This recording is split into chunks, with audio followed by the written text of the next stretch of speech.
This is Virginia Polytechnic Institute and State University.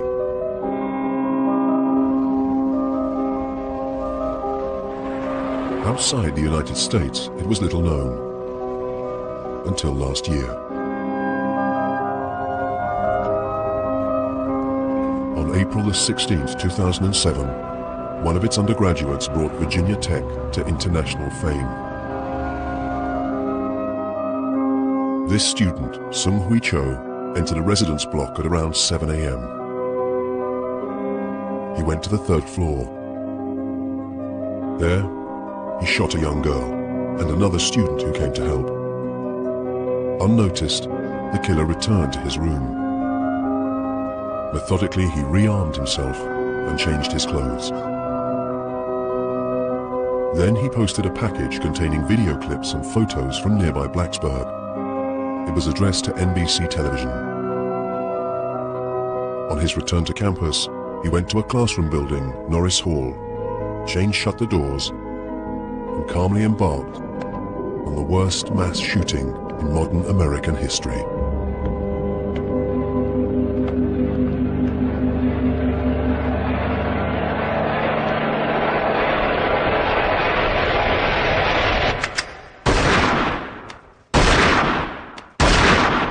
He didn't speak at all.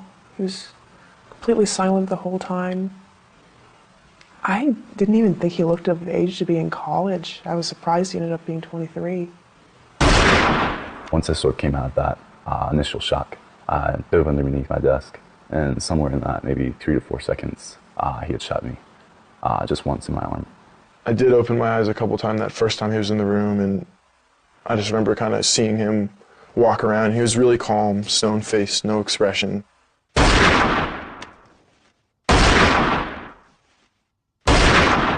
He maybe fired 20 shots total and went down the hall to the next class. And at that point, our class was just decimated. Nobody was moving, nobody was screaming.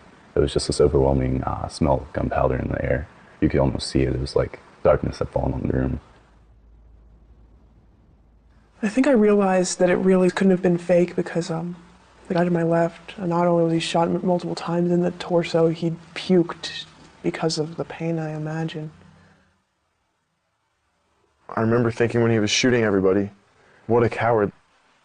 He thinks he's doing a noble thing and he thinks he's being like a big shot or something by killing people, but these people are defenseless.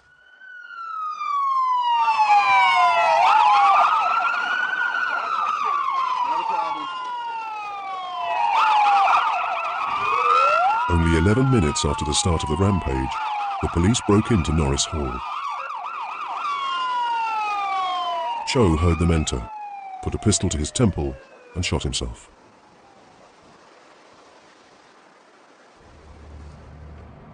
One of the first on the scene was Sergeant Matthew Brannock. Just that amount of people and the magnitude and the nature of how they lost their life was just overwhelming. When we entered the stairwell, there was already blood running down the steps in a constant stream. When we came to the second floor landing and there were the 2 deceased people there, obviously, you know, the blood or whatever was coming down the steps was from them. Coming down the hallway, it's just all strewn down the hallway. You know, the floor was just painted red, and at that particular point, it's breathtaking. To go from one room where you see several people who have lost their lives in the incident, to go to another room that's twice that many people. You know, at that particular point, you're starting to get a sense of, you know, wow, this is a tremendous incident. What drives somebody, what state of mind gets them to a position to where you can carry out something like this.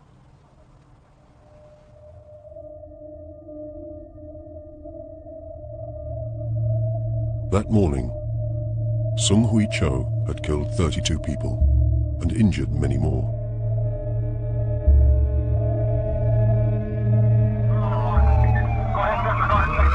His was the worst example yet of the recent wave of school shootings. In 1 week alone in 2008, there were 4 such attacks in the US.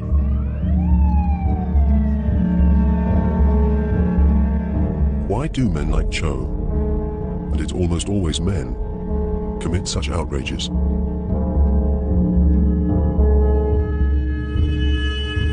The Virginia police mounted a massive investigation. By the end of the first day, we had upwards of 300 people there. By the second day, we had about 450 people there. We've gathered a ton of evidence. One force, one mission, for justice, bring it! One of the things that we desperately seek in determining motive and why it happened is some idea about how we can prevent these sorts of things in the future. So having some understanding as to why Cho felt the way that he felt would go toward our ability to be able to stop any sort of event like this. Initially, the media claimed that Cho's first victim, 19-year-old Emily Hilscher, was an ex-girlfriend, that this was a crime of passion. The police have since dismissed this motive, but they're struggling to find any other. Somebody today said, well, we can't find any connection between Cho and any of the victims. Thanks. It's really, really frustrating. As we go through our investigation and talking with folks and try to identify what they knew about the people involved, the victims, what they knew about Cho, the subject that we now know actually committed these horrific tragedies for us. We still at this point haven't learned why he may have done this.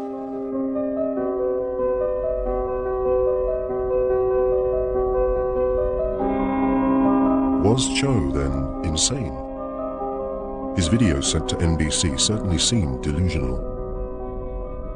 You have vandalized my heart, raped my soul, and torched my conscience. You thought it was one pathetic boy's life you were extinguishing. Thanks to you, I died, like Jesus Christ, to inspire generations of the weak and the defenseless people. On the day of the attack, he had written in red on his arm the bizarre words Axe Ishmael. This was also the name he put as the sender on the package to NBC.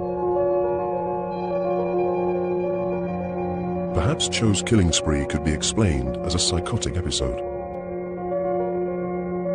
But his careful preparations were not the spontaneous actions of a madman.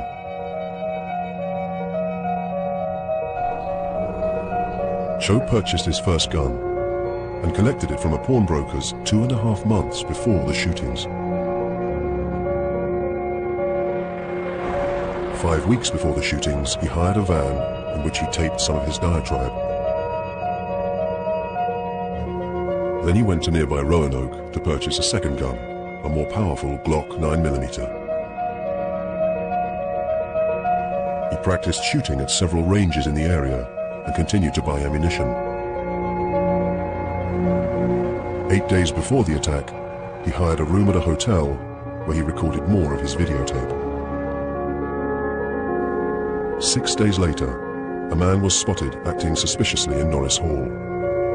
The doors were found chained shut. The police think this could have been Cho carrying out a rehearsal.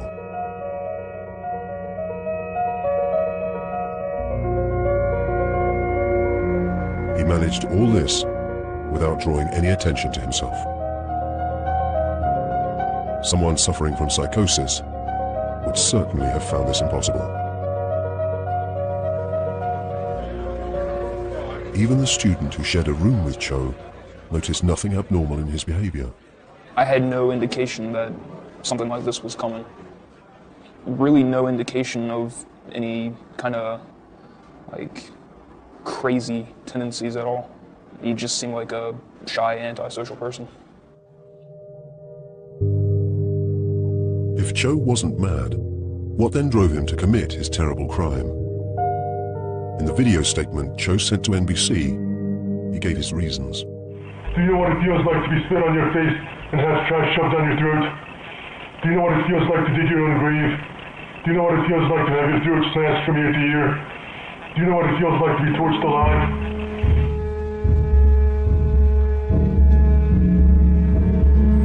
Cho's justification for mass murder seemed to be the innumerable hurts that he'd suffered.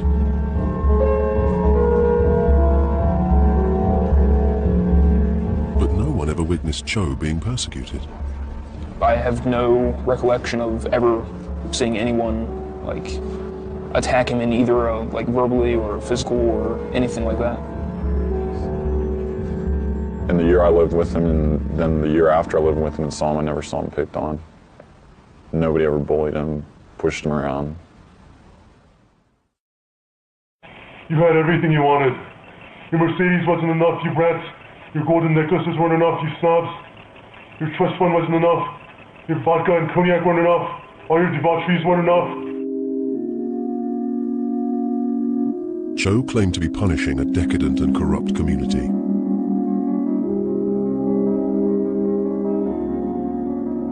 But Virginia Tech is no rich kid's playground. It's a state-funded institution where candidates get in on merit. Virginia Tech's a normal school. We're not all driving Mercedes, and everybody's normal here, and there's no, like, people, we're not running around, you know, in hardly any clothes and just drinking all the time, you know.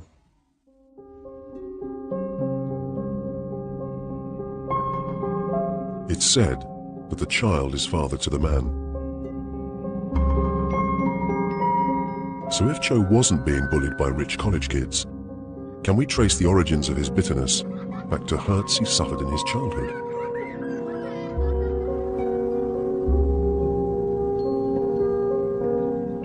This is Centerville, a well-to-do commuter suburb of Washington, D.C.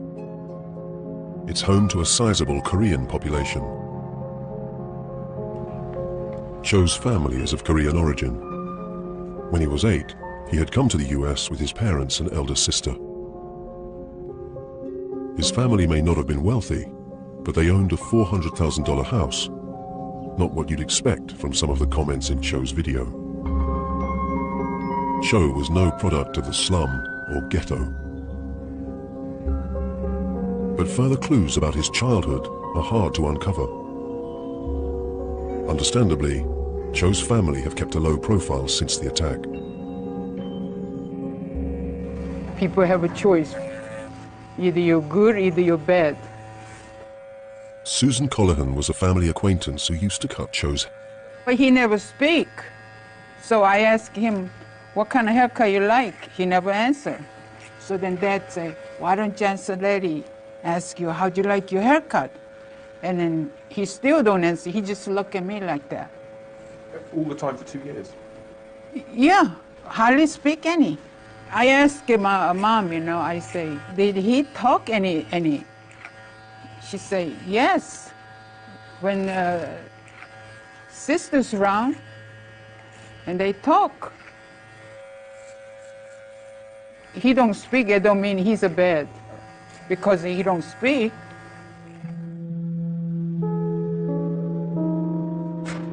Children can be cruel. Perhaps then this quiet Korean boy was picked on at school.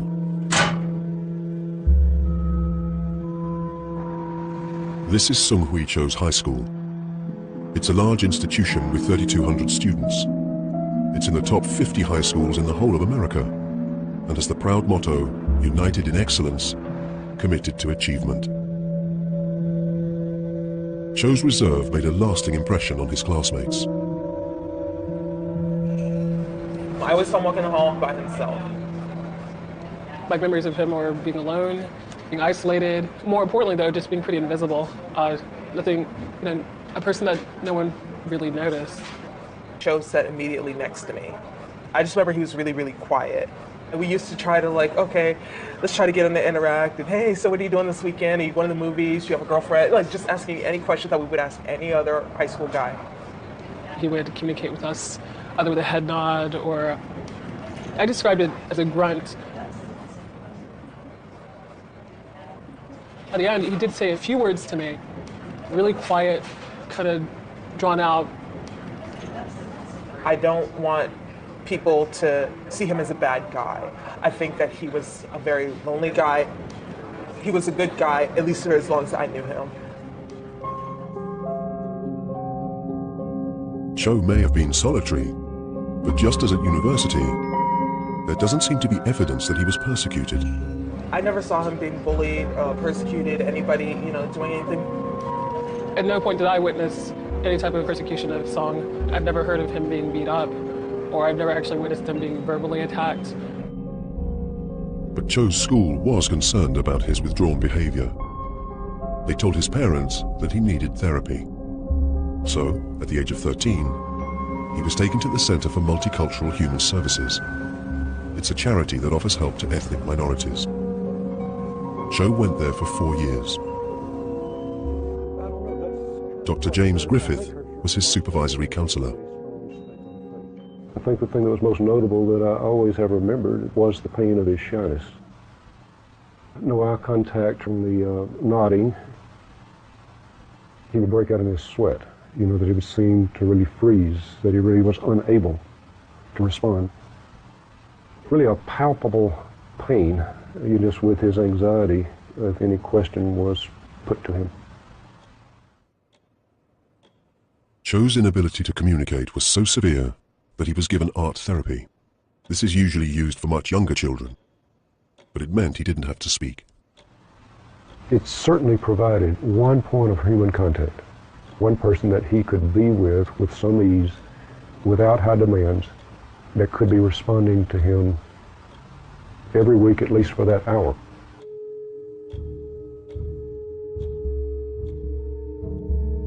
But then something happened that revealed another aspect of Cho's personality.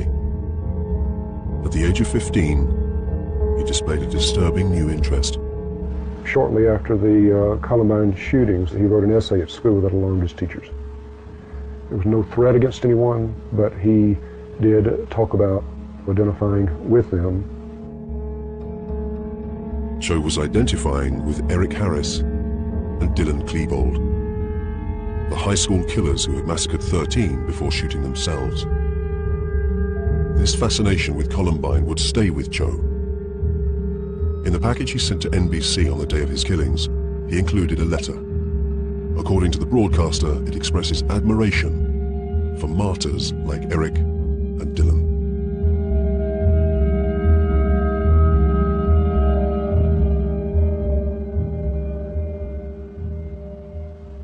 His therapist decided that they needed a psychiatric consultation. She was concerned that he was depressed.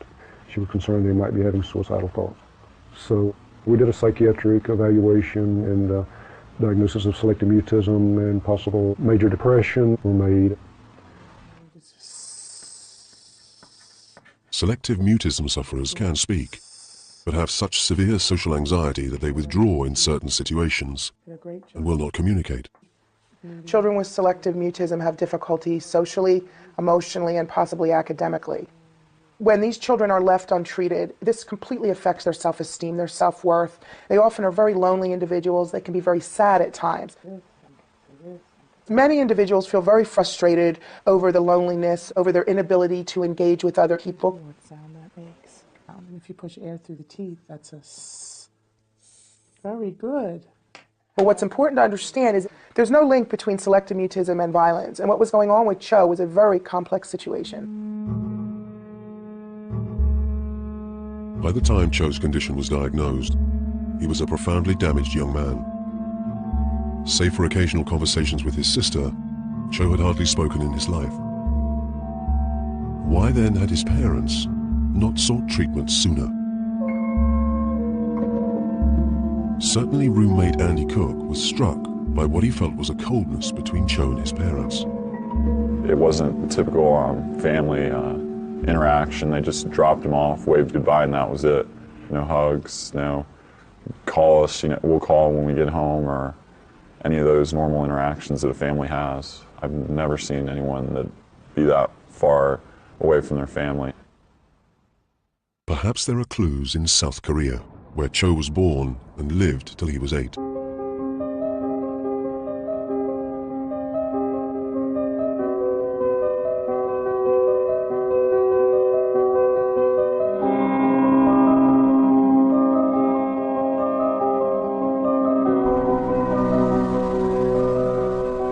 This humble ground floor flat in Seoul was home to Cho, his eldest sister, and his parents.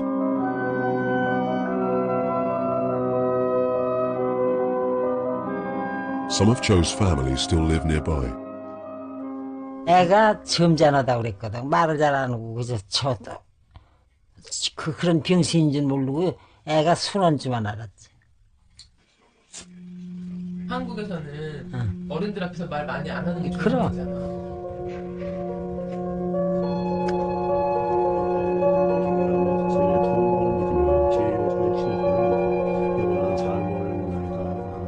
얼마나 그 가슴이 아프겠느냐 이런 생각이 나도 계속 납니다. 그리고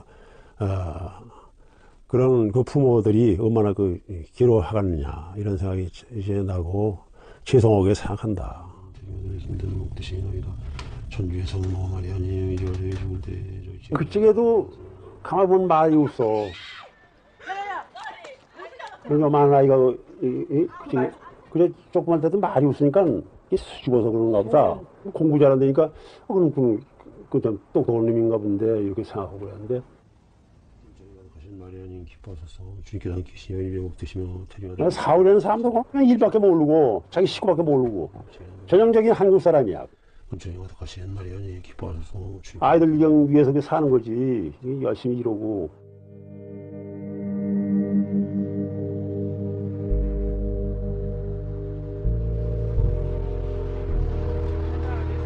South Koreans work some of the longest hours in the world.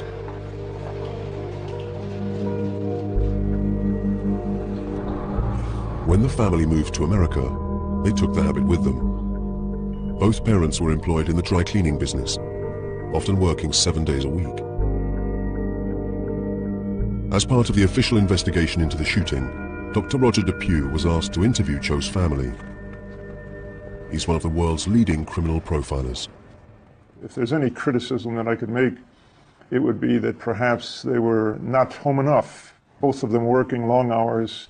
There may be consequences to pay if you're not home, especially when you have a child that has special education needs. Cho may have suffered from lack of attention, but there's no evidence of anything else. I don't think that there were any more tensions in the family beyond what the young man brought into the equation. Try and tag the other people. Dr. Bela Sood also interviewed Cho's family. She's an eminent child psychiatrist. Oh, so still a long while, huh? In talking with Sang-Hui Cho's sister, son, and the parents, it became very apparent to me that they were very caring and concerned family. Do you think you could find this one? The other important thing to understand is that the father described himself as being an introvert throughout his life. And so he really saw Sang-Hui as very similar to him. The father grew up to be fine, and so they just thought that the son would also grow up to be well. Even after Cho was diagnosed with selective mutism, he never got the specialist treatment he required. Well, I think his selective mutism would have benefited most if it had been diagnosed and treated very early, early childhood. By age 13 when he came, there are many developmental stages, many years of childhood in which the assumptions are that it's not only a brain anxiety disorder, but it's also a lifestyle and a whole life that has been organized around it and very hard to change. Although Dr. Griffith didn't have the specialist resources to treat Cho's selective mutism, he continued Cho's counseling and put him on antidepressants. Slowly, Cho's depression lifted. Then, he asked to stop all treatment. His parents were kind of in agreement. He wasn't having symptoms. There was not a compelling reason to press that he continue on it. The task of adolescence is independence, autonomy, responsibility. And saying to your parents, I'm ready to take on my own life, is what kids mostly do. Although Cho was silent and isolated, his interests were those of a normal adolescent. For a high school assignment, he wrote, I like to listen to talk shows and alternative stations, and I like action movies. My favorite movie is X-Men. Favorite actor is Nicolas Cage. Favorite band is U2. A year later, in 2004, Cho got into Virginia Tech, 160 miles from home. He was going to study business information technology. He was very excited. He was the one who wrote his applications up. He received no help for that, and so was very self-directed. And the parents were actually happy for him that he was taking the initiative. And his sister actually said that they were very surprised with how determined he was and that he made it happen for himself. Cho's medication, counseling, and the support of his family and school had given him a new confidence, even though he still had selective mutism. So how then could this quiet, self-contained young man have become someone even his family said they didn't recognize? You had 100 billion chances in the ways to have avoided today, but you decided to spill my blood. You forced me into a corner and gave me only one option. The decision was yours. Now you have blood on your hands that will never wash off. It was during his 3.5 years at university that this shy young man turned into a murderer.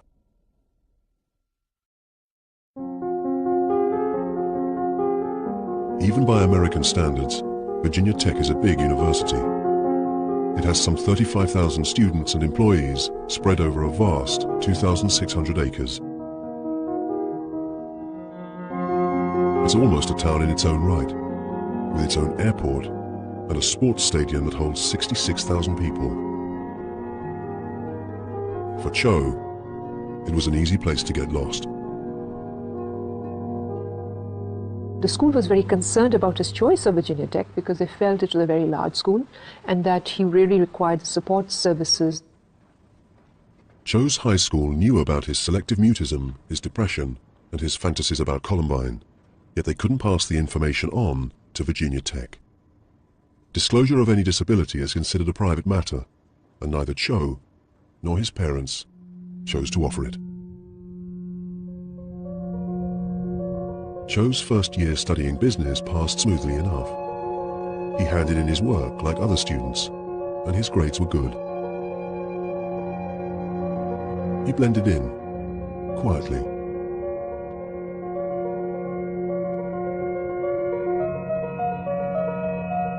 Then, Cho's ambitions took an unexpected turn. At home for the summer holidays, he felt inspired to write a novel, a work of romantic fiction. His parents and sister Sun were enthusiastic. What Sun says is that they were actually quite happy for him that he was becoming excited about something and that he was looking at it as a possible sort of career for himself. Back at Virginia Tech, Cho pursued his new vocation. He wrote to the then head of English, British poet Lucinda Roy. He'd taken her Introduction to Poetry course the previous year. When he inquired about his novel in the first instance, I really did try to discourage him from launching into a career too quickly because I thought he'd be rejected. The novel was a romance in a way about someone seeking love and redemption, really. But, you know, he was not a great writer and he didn't have a great deal of insight, so it was more like a kind of teenage angst thing. I explained to him why it was really important to think about taking many classes over many years and honing your craft. Early in 2005, Cho decided to hone his craft and switched his course to English. He'd not been good at English at school, being more suited to maths, but Cho had discovered the joys of self-expression. Dr. Roger Depew has studied Cho's writings closely. Here's something that didn't take social skills and interaction and all of that. This is something you could do solitarily. You know, you could do this by yourself and just let your fantasy out and on the pages, and people would be amazed and astounded by what you produce. Well, it didn't happen that way, you know. Cho's efforts were not a literary sensation. His grades were poor, and then later that year, a publisher rejected his proposal for a novel. He gets less than the level of praise or the level of acceptance that he had hoped for. Instead, he gets criticism and even some bad grades. He can't bring it off, you know. And when his sister, Sun, says, lots of people have books rejected, and maybe I could help you, maybe I could edit it, and he wouldn't allow her to read the book. His sister was a very intelligent young woman, a graduate from Princeton University. There's always some kind of sibling rivalry, you know. Cho's fragile bubble of self-delusion was popped. As 2005 ended, his behavior became increasingly odd, even defiant. In my British literature class, he sat in the back corner and he didn't introduce himself as anything but question mark. And of all the questions the teacher prompted when she asked him to introduce himself, that was the only one he answered. First, Cho just seemed shy to us, but once he really went out of his way to make sure that nobody could interact with him, it did come off as arrogant. When he came into the class, he would keep his head down and walk straight to his seat. He would just sit back there and do nothing. I tried to say hi to him once, he didn't respond. And if anybody else said anything to him, he didn't respond to them either. And when the class was over, he would leave without running into anybody, talking to the professor, anything.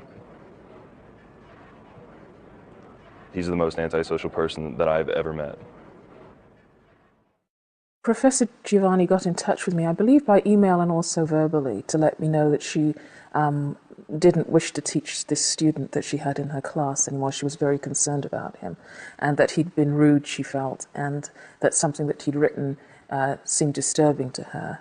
So I wrote to him, and I recognized the name, and I realized I'd had him before. And he walked in, and he had a cap that was pulled down very low over his eyes and sunglasses on.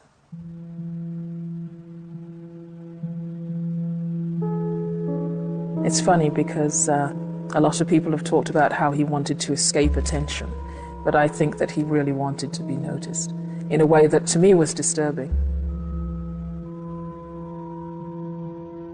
Lucinda Roy told Cho that he'd been excluded from class and that she would teach him herself. Then he left the room, but he was so sad, it seemed to me, that I ran after him and gave him a copy of one of my books and just said, here, this is for you, would you like to read that? And it seemed to me that he was crying. The two of them met several times. Although these were tutorials, Dr. Roy encouraged him to go to counseling and tried hard to understand him. I would ask him a question, and he would take between 10 to 20 seconds to respond. When you're waiting for someone to respond, it is a very, very long time. And then when he would respond, it would be in a whisper, a voice that was rather like this, that you could hardly hear. And he would always speak like that. I did ask him whether or not he was depressed, and he did say that he was. And I asked him whether he was lonely, and he did say that he was. He said that he had no friends, and that that was very difficult. But as we got talking, he seemed to be pretty relaxed with me in many ways, and we would talk about a lot of different things. It seems to me ironic that the condition that he seems to have suffered from, I've now learned, is selective mutism, because it did seem very selective to me in the sense that he chose when he would speak, and he could speak with very eloquently if he wanted to, but he could also be very silent when he wanted to, and he seemed to use that silence in much the same way as he used his sunglasses and his hat, both as a way of hiding behind this persona he'd built, this mask he'd built, but also as a way of intimidation, of making sure that you knew that there were things about him you couldn't know. There's always a very dangerous combination with young writers where they are both very, very insecure and incredibly arrogant. He seemed to have both of those things. Andy Cook was one of Cho's dorm mates that year. He went out of his way to befriend him. I'd talk to him a lot, but never get anything back, and that'd be quite frustrating. But finally, one Friday, we asked him if he wanted to go to a frat party with us, and he agreed. From what I could tell, that was his first time being around that type of environment. As the night went on, he drank more and got a little more open with us, told us about his imaginary girlfriend, and he called her his imaginary girlfriend. She called him Spanky, and he called her Jelly. We went back to a friend of mine's dorm and sung, it kind of goes without prompting, you know, you want to see something cool, and that was really unusual for him to initiate conversation. And he pulled out a knife and just started stabbing the carpet, kind of slow and deliberate. I guess he was trying to grab attention. Cho was now assuming a range of personalities, including that of Question Mark, the pseudonym he'd used in his English class. Question Mark, he said, was his brother. And there was a Facebook profile to go along with this, and he was really obsessed with being cool on this profile. Put this picture of this weird figure in a question mark blocking the face. Said he lived on the 6th floor of Cochrane, which wasn't possible. There's only 5 floors, and he was in room 666. And he's got this girlfriend that lives in outer space and travels on a spaceship. As Cho began to feel comfortable in Andy Cook's company, he started to ring his newfound buddy. I guess he built a rapport with me. When he called me, he would either say, "This is Question Mark," or "This is Sung." He would make sure you know. And if he said, "This is Question Mark," and you know, you kind of play along, but eventually you get tired of it and you go, "I know this is you, Sung." And he's like, "No, this is Question Mark, Sung's brother." And he was always very adamant about it being his brother. Adopting different personas is very common with individuals who don't feel very centered and don't have a sense of who they are. These talks about having a twin brother or him being a question mark reflect the ambivalence that he probably felt about himself, and the twin brother probably a reflection of more the ideal self that he wanted to be. Cho also started to indulge in games of a more voyeuristic nature. He sat down with us, and there was a group of girls next to us, and all of a sudden we see a flash, and he had taken a picture, and these girls are all looking at us, you know, kind of annoyed. And later on, that progressed into him taking pictures of people I know. And finally, one day, I was in my room, and I see a flash, and I turn around, and sure enough, Sung's there taking a picture. So I decided this is another one of his games that I was going to put a stop to. Went up to him and took a picture of him, and he was not happy about that. Kept wanting to see that picture. He had to see that picture.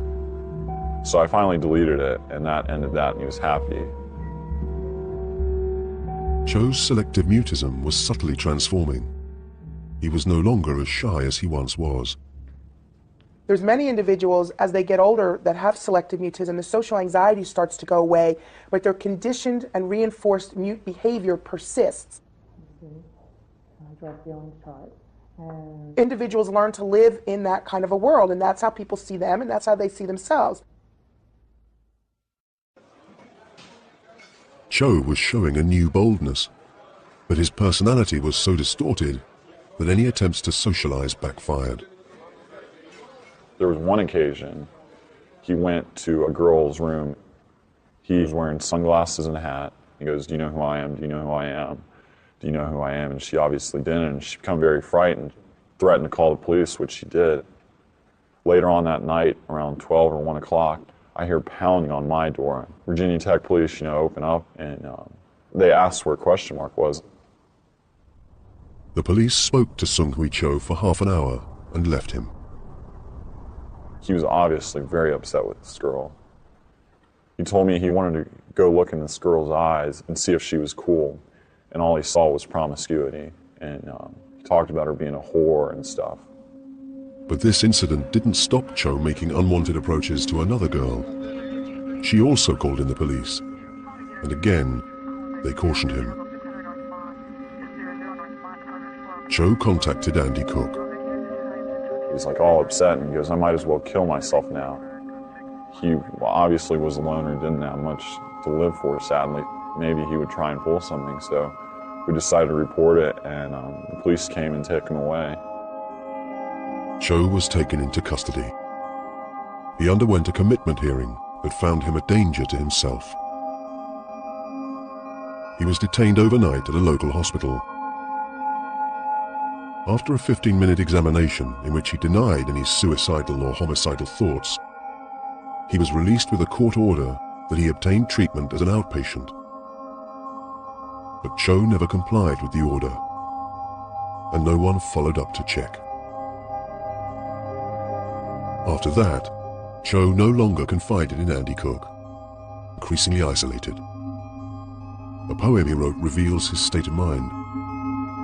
This thing, my life, all an agony of hell, of torture, and years of bludgeoning torment, tiny nuisances, the disgust eyes, dirty frowns, and red fingers pointing at me, feeling all the patheticness and humiliation. Good Christ, rip me apart, tear me to shrivels, eat me to help me see a better day, and salvage this decaying thing from myself. But if Cho's writings express self-loathing, they also reveal great anger. When a person writes things, especially if they reflect the fantasies that he has, it gives us a better understanding of his mindset and his thought processes. I have a couple here that I think that are of value and interesting. One is called Mr. Brownstone. It's a play. I can't believe we got in using the fake ID. In this play, the hero John and his two teenage friends illegally get into a casino. Together, they bemoan their lot. After a long day of school, we just want to be left alone. There's like no safe place for us to hang out. We can't hang out in front of the grocery store. We can't hang out at the park. We can't hang out in the street. The only place where we're safe from that him is behind the shitty dumpster. Mr. Brownstone. I'd like to kill him. In many of his writings, there are other peers that are with him. I think that shows the tremendous desire that he has to fit in, that he would like to have friends. Aren't you guys a little too young to be here? And even if he has to suffer, he would like to suffer with his friends. Is it me, or you smell evil in here? Not just evil, but old, too.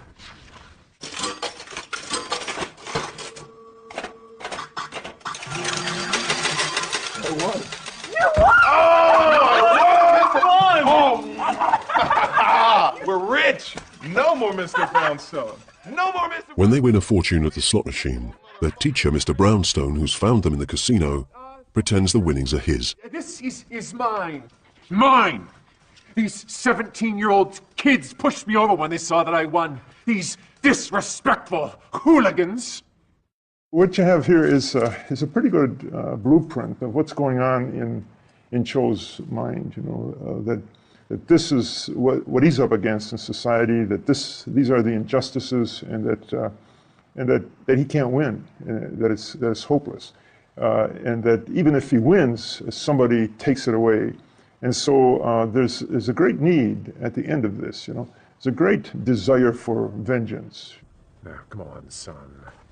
Give me a chance. In Richard Macbeef, another of Cho's plays, the hero is once again a teenager named John. Let me guess. He too is oppressed, this time by his stepfather who's trying to seduce him. John's response is forceful. Here, mister. No, Dick. You shut the hell up and listen to me. You better watch me. What? You want me to stick it up your ass? Huh? Now that's enough! Cho could never do this. He was never able to, according to his parents and his teachers, he was never able to have this kind of a strong response. Must have killed Dick. Must have killed Dick. You don't think I can kill you? Gotcha. Got one eye. Got the other eye. And it says toward the end of this fantasy, Dick, you don't think I can kill you? Gotcha. Got one eye. Got the other eye. You know, you see, the more specific a fantasy is, the more dangerous it is. All you do for my mom is this honey poo shit. Honey poo! Honey poo! Prematurely ejaculating piece of dick shit! Motherfucking McBeef. How dare you talk to your stepfather like that? Eat this, you giant tree-trunk piece of ass! Now that's enough! The play ends with the stepfather killing the young anti-hero. There are destructive fantasies in all of the writings. Those destructive fantasies have to do with destroying others and with self-destruction. Time and again, Cho's protagonists battle against oppression. The fantasy of victimhood is always more appealing than the reality of failure. 2007 was to be the year of Cho's graduation. Everyone was discussing future jobs and prospects. Reluctantly, so was Cho.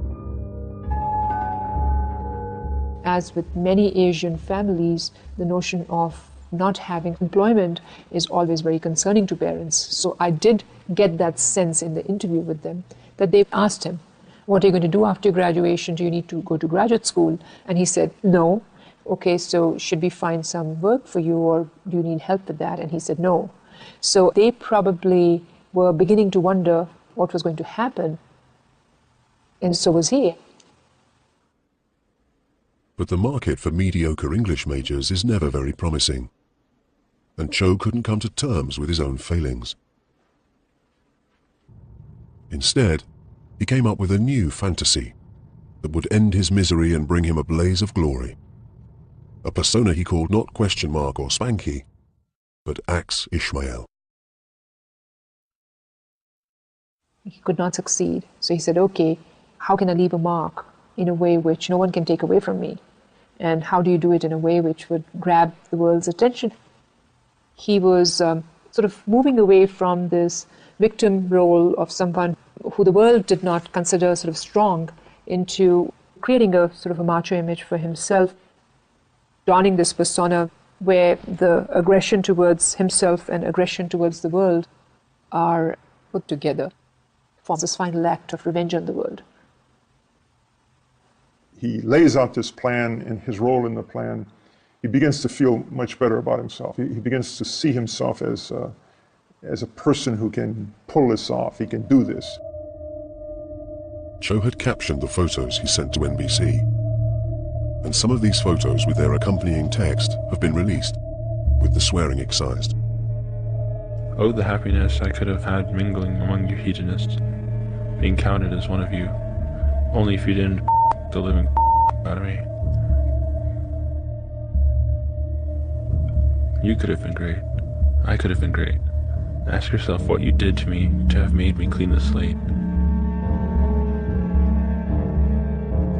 Are you happy now that you've destroyed my life? Now that you've stolen everything you could from me? Are you happy now? All the you're giving me, right back at you is hollow points.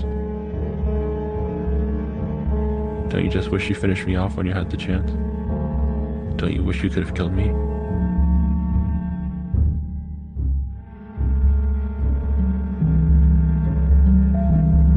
Let the revolution begin. Once the fantasy gets to a certain point, they're all the enemy. Doesn't really matter specific names anymore.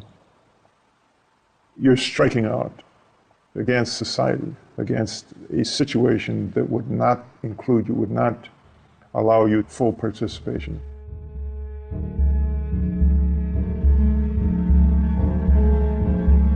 And so it was that after months of planning and playing at being a killer, Joe left his room on a cold April morning. He loaded his weapons and went to West Ambler Johnston Hall, and 2 hours later to Norris Hall to commit his acts of murder.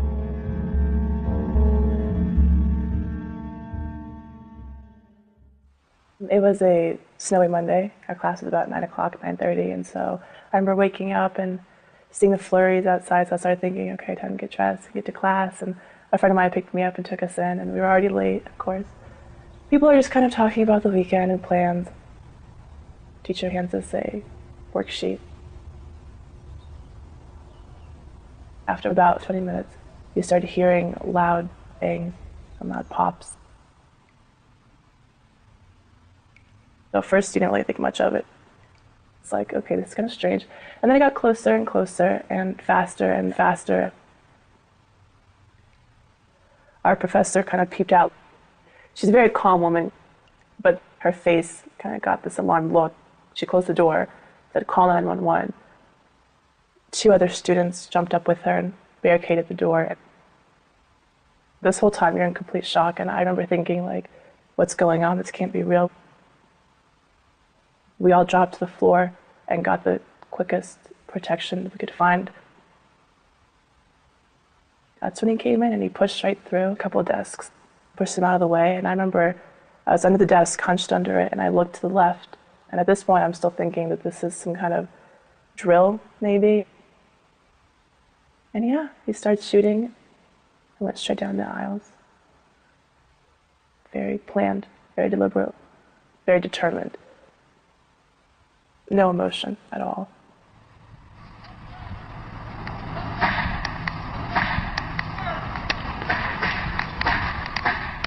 Every so often when he would fire it, it'd be accompanied by a yelp or a scream. I remember a bullet hit the wall 2 inches above my head. I remember looking up and the powder from the wall brushed my arm and I could smell the debris and I was just like, this is real. It was all pretty much a blur after the first bullet hit and the searing pain.